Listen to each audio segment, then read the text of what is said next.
Hello and welcome to the I Am Woman project, where every week we have deep, thought-provoking and interesting conversations with thought leaders, change instigators, rule breakers and creative minds who think differently, sparking creativity and inspiration. Our special guests on our show cover a variety of topics just for you, and they share their personal stories to inspire, motivate and empower you, our listener. The I Am Woman podcast is produced for your enjoyment, and show notes are found at www.catherineplano.com. Come back often and feel free to add the podcast to your favourite RSS feed or iTunes. All links are in the show notes. Now let's get into the show.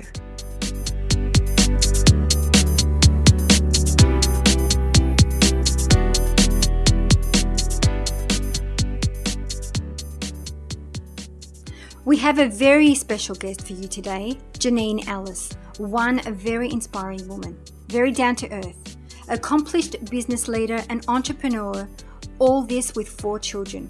Founder and managing director of Boost Juice, which started out in 2000 from a kitchen table in the suburbs of Melbourne. Now over 400 stores in 12 countries with 4 successful brands and over 30 million happy customers. Janine has won many awards.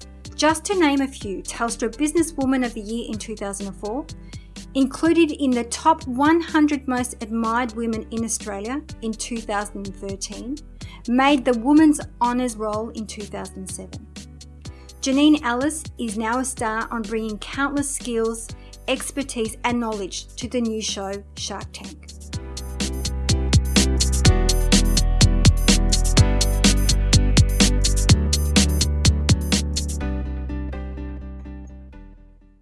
So Janine, thank you so very much for coming on the show today. No, my pleasure. Thanks for having me. Thank you. And I understand how time is of essence for you, a very busy woman. I think, aren't we all busy? I think everyone's busy. They just got busy with different things. Oh, I don't know. I had a look at some of your quick facts before, and having a look at what you do for successful businesses, 4 children. I actually don't know how you do it. It's amazing. How do you find the time? Look, you just do. I think, you get up in the morning, you do what you need to do for that day, and the kids get off, and then you get to work and you do what you need to go do to work, and you get home and then you keep working. You just do it. But I love it all. I love hanging out with my children. I love my work. I love, I love everything I do. So it's not a chore. No, you must be very good with time management. That's for sure. Yeah, my diary is a very important part of keeping me sane. Yeah. Okay, so what's the best part of your job? I think the best part of my job is seeing something that comes from an idea into a reality. I think that's the most exciting part. You're sitting around a room and going, okay, we think we need to do this, or research has told us this, or a customer wants this, and then you take the steps into making it a reality. That's pretty cool. Is that something that's always been innate within you? Is that something that you've always had a vision and just made it come to reality?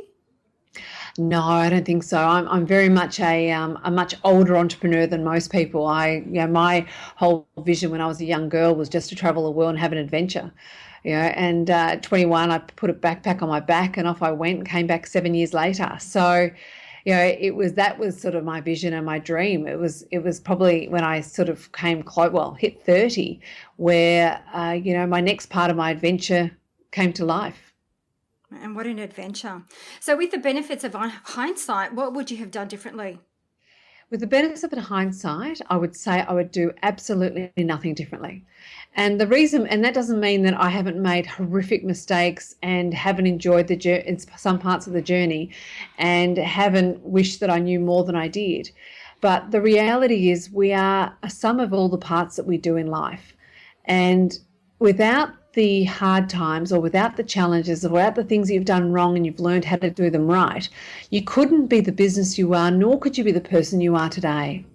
That's so true. Absolutely. I think it's very important to have those experiences. I always say there's no such thing as failure. It's only feedback. That's right. No, that's absolutely right. So what's the best piece of advice that you've ever been given? Oh dear. Look, there's lots of advice you're given along the journey. I think, Jeff, on the business side of things, Jeff Harris came in early and said one of the challenges of getting a bigger business is to keep that culture of the small heart. And so one of the things we did in the business is, as we continue to grow, we keep breaking the business into divisions or departments or areas, so we still maintain that great culture that we've got here. So I think, and also to manage profit. I mean, at the end of the day, it's great to have a great business, but you're not in business very long if you're not making any money. So, it also enables people to be accountable, and also to teach them how to run a business within a business. So that was something that we very much took on board and made it part of our ethos in business.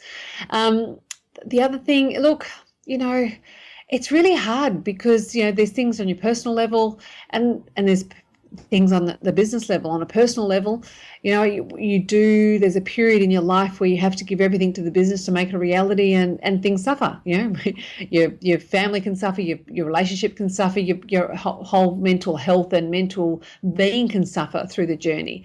But you know what, it's like, I see it like climbing a big mountain. On the mountain, halfway through, you're looking at it going, this is just too hard.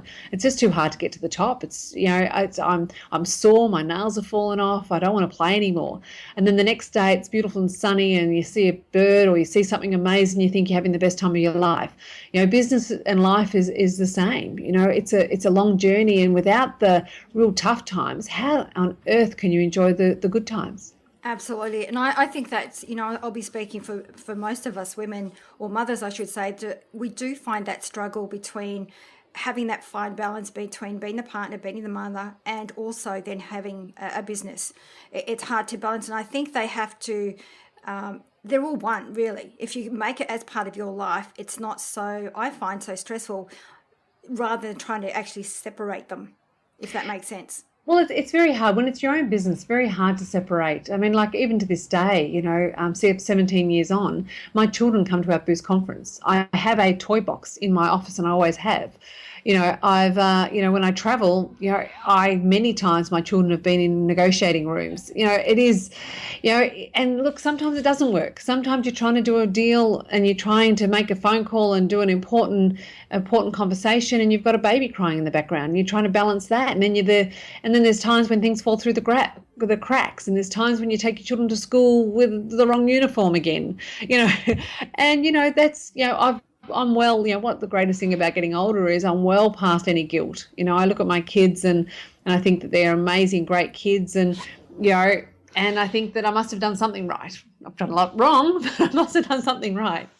That's great. And I think, you use the word guilt, and I think that's one of the things that we quite often experience is that guilt, running a business and working really hard, but then also feeling guilty about not spending that time with your children. And it's not always, I guess, we're not always in that right kind of environment where we can bring our children. And I think you're blessed that you were able to do that for you. I think that's fantastic. But I think if I was a woman listening to this who's starting my business and is guilty that they've put their child in daycare or guilty that they've done something, I'd say stop it. Stop being guilty. Like, it's, what, if you cannot become the mother that always brings the plate, that's okay. If you're not the one that, if you do a few things wrong, that's okay. But at the end of the day, if you're working, you love what you do, and you're creating something that you love, you're going to be a better parent, you're going to be a better wife, and you're going to be a better to yourself because you are fulfilling what you want. So it's not about guilt. You're actually better because you're doing something you love. That is so true. I truly believe that. That's great. Okay, so what's the greatest lesson that you've learned thus far? I think the greatest lesson is that you don't beat yourself up about the mistakes that you do, because without the mistakes you can't grow. So the biggest lesson is that have a pity party when there are big mistakes, because the mistakes in business always cost money, and then you pick yourself back up and you go and find the solution to it. Also, stay at the problem until you solve it. Einstein said he wasn't the smartest man on the planet. He just stayed at problems longer. Stay at the problem. Don't give in. Sometimes you have to be all in to make a success. Sometimes there is no other option but to succeed. And if that's the case, then, you will stay at it long enough to solve it. So when do you think would be the right time, just for our listeners, for those people that are constantly, and I know some people that I've worked with, are constantly pushing and pushing, and they're 5 years into their business and they're still not where they would like to be. When's the right time to let go? Look, there's not one answer to that, because every business is so unique, and there's different challenges. You know, if you're on the video, if you're in the video business, it's time to let go. It's over. It's dead, right? But you know, if it might be, you know, the wrong timing. It might be something that you might be going the wrong direction. You've nearly got the right direction, but not quite right. Maybe you're thinking you're doing it part-time and you're not giving it the time it needs. You know, it may not be a simple answer of, let's throw the towel in because it's, you know, it's over. You know, it is too broad a question, because every single business is so unique and the challenges are so unique with every business, that you need to look at it on a case-by-case basis. Yeah, I agree with that. And I think that sometimes, you know, I have those conversations, but in my gut, I know I'm going to be successful. So they keep working at it and keep working at it. And I remember, I think Napoleon Hill actually once mentioned that, you know, sometimes you could be like 3 steps away from gold. Yes, and you don't know when that gold is. That's it. So that's that whole thing, like, when is the right time? And it is a difficult question to answer, absolutely. So what advice would you give your younger self? That it's okay to make mistakes, that enjoy the journey as much as the results. Because quite often when we're in business, we're so busy achieving and solving problems and putting out fires that we never stop to actually celebrate the milestones. So I think stop and smell the roses sometimes, and don't just, you know, manic about the next problem. I'd tell my younger self that it's you won't look stupid. Don't care what people think. If you want a question, ask it. You know, because in actual fact, by every time you ask a question, you're learning a bit more, and that's one question you don't need to ask in the future. I'd tell my young self to not feel guilty, that your kids will be fine, and it's not about how much time you spend in the kids' school canteen, or the fact that you never bake cake. All right, I've never baked a cake at the school, you know, because I think part of the school is this part of the guilt's come from you know, all the emails which you love and they're fantastic from the other mothers at the school, but you know, being a working mother, you can't contribute. Or if you do try and contribute, you end up being in more of a pickle and have less time for anything else. So it's, you know, I would tell my younger self to prioritize. You know, it's, if the house isn't exactly spotless, that's okay. You know, what's more important? Take your daughter to the park, or take your dogs for a walk and have a chat with your son is more important than making sure that the dishwasher is empty. And enjoy it. Absolutely. I truly believe that too. I for many years, I used to always think that I had to do everything. And now I outsource even my cleaning without feeling guilty. And I think that's really important, because it gives me time with my family. Yeah, it's interesting now, though. I look at my sons, and my sons are 24, 18 and 17. And I look at the women that they're choosing as their partner. And they're choosing the women that are motivated, and they're not choosing the homely one. And it's nothing wrong with either partner, but it's interesting they've seen, and that also gives me a little bit of hope that they've enjoyed the journey with me, because they want a woman that works and is their equal, not someone that they work and they stay home and look after the kids and only do that role. And as I said, there's nothing wrong with either path, but it's interesting seeing where the boys are. And I remember talking to this woman who was saying about, you know, instilling systems, or I can't find the word. Anyway, instilling systems into the society where women, there is ratios or quotas of women in boards and women in CEO roles. And I was against this. I said, well, this is ridiculous, because it should be the best woman for the job, or best person for the job, whether that female or male. And what she said was interesting. I never thought of it like this before, but she said, if we become as a society that it is the norm for the relationship of man and woman to be equal in every way, in rearing children, in work, in everything, then the next generation will see it as normal as well. And I never really thought about that until I was watching my children bring home the various girlfriends that they've got. that they are sort of, that is their normal. Absolutely. I remember my mother said to me that I have a son too. He's 21, and my mother said that, and it could be just the French tale. I'm not too sure because we're from France. But she said that your son, and her mother used to say that your children will always attract of the opposite. So, for example, your sons will attract a partner that is similar to the mother, and Yes. vice versa. And mind you, they'd be horrified to think that. Oh, I know. I wouldn't dare say that, but we're just listening to what you're saying, obviously, and looking at what you've created for yourself. It sounds very much they're going for somebody that's very much like you. Yes, and it's interesting when you see that, actually, when you see that mirror. Absolutely. So, Janine, what keeps you up at night? Oh, look, it's never, not these days, it's not business. Look, most thing that keeps you up at night is making sure your family's happy and safe. You know, I'm at the age where I've got a 24, 18 and 17-year-old. The thing that keeps me up at night is wondering where the hell they are, and are they actually at where they told me they were? Yes, I can relate to that. At the end of the day, you no matter what success you have, if you're not happy in your home, then nothing really matters. And you do get frightened of the ice epidemic that's happening, and the coward punches that happen in the street, and some of the things that happens. And the reality is, the reason that you and I are talking is because we weren't smarter, we weren't wiser, we did stupid things, but we were lucky, and we just hope that our kids are as lucky as we are. Because seriously, some of the things that I did, thank God Facebook wasn't around, because I can deny it. It is so the thing that keeps me up at night is just making sure my kids are safe, really.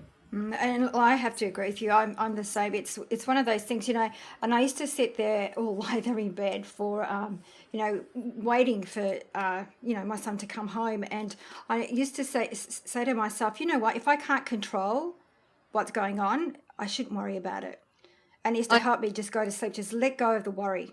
Yes, and you do have to process it as you go from the parent that controls everything they do to a parent that doesn't control anything they do. It's a mental shift for us. You have to go, actually, can I follow them around? No, well, I can. It would just be weird. So no. So at some point you've got to go, well, I've put all of this foundation down. It's up to them to make good choices. Doesn't mean just don't worry. No, I know. And it is you have to have faith and trust that, and it is true. Like very much what we are unconsciously, we are a product of our parents in some way, shape or form. And very much we were conditioned that way right from the time we were born right up till now. So I think that, our values are imparted onto our children. And I think that if you've got good morals and good values, they will too, and they will be safe. Yes, sometimes you don't think that with some of their choices, but then again, I think what happens when we get older, we forget what we were like. Yeah, absolutely. And I think too, it's for us to sort of stand back and allow them to. My son says this to me all the time. You tell me, Mum, that I have to make my own mistakes, that I have to learn myself. So let it go. That's true. Very true. So, what drives you, or who inspires you? Look, many people inspire me. Inspiration comes from all sorts of forms, whether it's your own children, whether it's something you read, someone you meet, something someone says, something someone's created. I think the inspiration comes every day in all sorts of forms. What drives me? What drives me is that I love what I do. I get great satisfaction and mental stimulation with business. I get great joy out of helping other business people to create something extraordinary, something special. At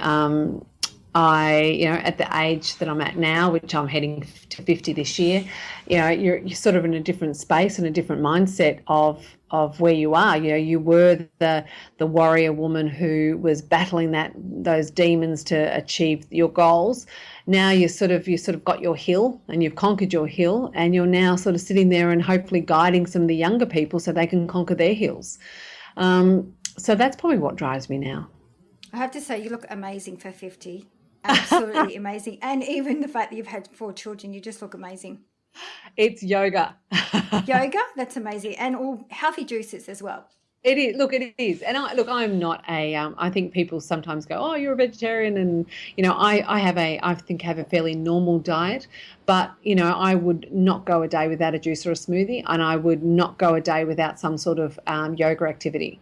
And it has stripped years off me, mainly because it's health and vitality. That's amazing. So you do yoga every day as well as being an entrepreneur, a mum and a partner. Yeah, well, I would probably say, apparently, thank God for moon days. We don't do yoga on a moon day or a new moon, thank goodness, because then I go, yes, it's a day off. And I probably, other than that, I would do it probably 6 days a week. I would stand on my mat. That's amazing. You're so inspiring. It's amazing. Oh, look, it's probably not, it's addictive. I love how I feel, and I love the strength and vitality it gives me. So it's like, it can be a bit like a drug. I find that for whatever reason, if life gets in the way and I don't do my yoga or I don't have my healthy food, then I yearn it, because you tune your body to be healthy. So it demands healthy. Wow. It's amazing. Wish I had your willpower, that's for sure. It's not always there. Yeah. So who has been your greatest influence thus far? I would say it's my husband. I would say that, one of the advice I give young people and my kids is that, choose your partner really well, because, I've come across people in my journey who have got great ideas, but they haven't got the support of their partner, so they can't really go anywhere. They can't invest. They can't, do the all in. I'm lucky that not only have I got the support of my partner, I've got his hand smack in the middle of my back, pushing me forward to achieve what I didn't even think I could achieve. So sometimes the faith he's had in me, which is well beyond any faith I've ever had in myself. And so he's probably been my biggest person who has inspired me. That's fantastic. Perfect answer. I agree. I think that if you don't have a supportive husband or a partner, it makes it really hard to run a business, run a family. It's always important to have the right support. Absolutely. I mean, imagine coming home, if I had a husband that sort of expected me to be the cook, cleaner, and everything else, and I come home after a big day and he's just sitting there waiting for his dinner. I mean, it would be a nightmare. Instead of a man that's there, that's how can I help and what can I do, and we don't think that it's my job to do this and it's his job to do that. We just, mind you, he doesn't know where the laundry is and I don't take the garbage out. But other than that, we pretty much do everything. That's great. So if you had to pick one word that describes your personal brand, what would that be? It's probably 2 words, and it's love life. It's on the back of my personal brand or my business brand. Your personal brand, you. Like one word that would describe you. I think it's living. I think we've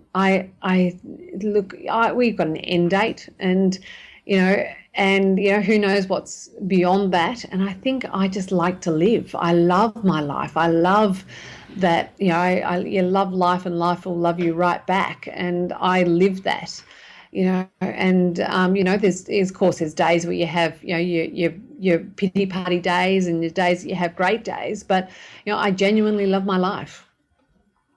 Yeah, perfect. So when you were saying loving your life, and I know that you used to travel quite a fair bit when you were younger, do you still do a lot of travel? Look, I married a man who it's like moving him out of quicksand. He hates traveling, so all the traveling we do, I'm sort of the instigator of and the driver of it. But if he never travels again, he'd be happy as a pig in mud. But we have luckily I've got lots of children because I take them with me, or I'll take him with me, or I'll take a girlfriend. So, look, I still love travel. I still love to go visiting great places and seeing interesting things. And, but I haven't certainly got a husband that goes, right, let's go here, let's have an adventure. I've got I've got one that loves to be home. So what would be your favourite place in the world? What was one of those places, those moments where you thought, oh, this is heaven? Do you know what? The thing that really, and we say it all the time, there's 2 places where I stand and go, this is heaven. And one is Noosa, You sit on the beach, particularly when there's no one around, and you're seeing the sun come up and you're seeing the rolling hills in the distance, and you go, I worked on a yacht. I've seen beaches. I've been to the Caribbean, I've been to the Mediterranean, I've been to Greece, I've been everywhere, man. And there is no better than Noosa and those walks in the national park and that area. And there's also no better than the Great Ocean Road. You sit down, you see the cliff faces and the beautiful water and the sand and the rolling hills in the distance. It doesn't get any better. You go to Europe and someone goes, "Oh, you got to go to this beach. It's beautiful." You turn up and you go, "That is not a beach. That is not a beach. You come to Australia and we'll show you beaches." So look, and I must admit, I can't think of anything better than having sand between my toes. So I'm very much of a beach babe. But there's, you see beauty in everything. I love going to New York. I thought that had a great energy. I thought, Paris was spectacular. Lismore was amazing. There's some great places we've been. Going to South Africa is just the ruggedness of the wild there is amazing. So, everything, every place you go and everywhere you go, you can see, greatness. Yeah, I believe that too. And I think too, it's your state of mind. You sound like it's all about life. And like you said, life and love. And I think it doesn't matter where you are. It's what you make of it. Exactly. Exactly. So just to wrap up now, we have one more question. What would be 3 golden nuggets that you would like to give to our listeners? 3 golden nuggets. I think the first one is what I said before, is love life and life will love you right back. I think if you look at life as a positive instead of a negative, you'll find that positivity comes. I think the second thing I would do is choose your partner well. And if you're in a relationship which is not actually supportive, or if you're in a relationship that doesn't make you the best you could possibly be, then get out of it and get into another relationship, because the purpose of your partner is to make you the best you can be, but also for you to make him the best he can be. And I think the final thing is, it's all very well to work our butts off, and there's a period in our life that we have to give everything to our businesses to make it work. But you don't want to get to, 50 or old because you haven't looked after yourself, that your body breaks down. So I think that, take the time to really look after this one vehicle that we have, because we don't get a second chance to get another vehicle. That's so true. Absolutely. I love those 3. And I just love the whole love life and life will love you back. I just love that, because it's so true. I think that, I always say perception is projection. So what you perceive your will to be, you'll actually project that into your reality. Agree. It's a good quote. That should be your quote and your name beside it. Love life and life will love you back. Perfect quote. That's yours, Janine. Janine, I can't thank you enough for your time, and you're just an amazing, inspiring woman to speak with, and just so natural, so easygoing and so down to earth. And that's what makes you who you are. No, thank you. No, thank you for having me. And hopefully, if anyone's listening to this, or with all the people that listen to this, they can take some nuggets. Absolutely. So for our listeners, where can they find you? Because I know you've got lots. You've got the 4 businesses, but you've also have a book as well. Yep. Do you want to tell us a little bit about your book?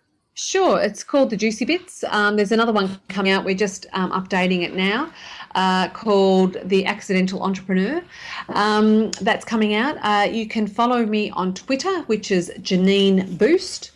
Instagram, I'm there somewhere. I think if you just Google Instagram, it'll come up. So there's a number of ways if people want to follow my journey. I've got a blog, which is janineallis.com.au, which certainly when I'm doing Shark Tank, I certainly comment a lot on various businesses, and there's a hell of a lot of lessons in those blogs.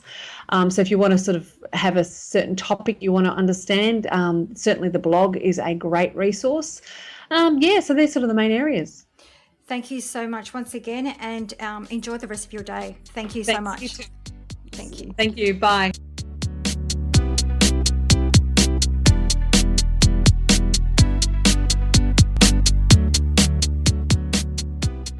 That brings us to the end of another episode. I hope you enjoyed the show, as it is my mission to reach out and inspire as many individuals like you. And one of the best ways to help us achieve this goal is by giving us a good review on iTunes. It's easy and it only takes about 10 seconds. If you have any questions or special guests that you would like to hear from, please send us an email to support@catherineplano.com.au and we will get right back to you. You can also follow us on Instagram, Twitter or Facebook @Catherine Plano. That's it for now. Thanks for listening. Until next week, please take care.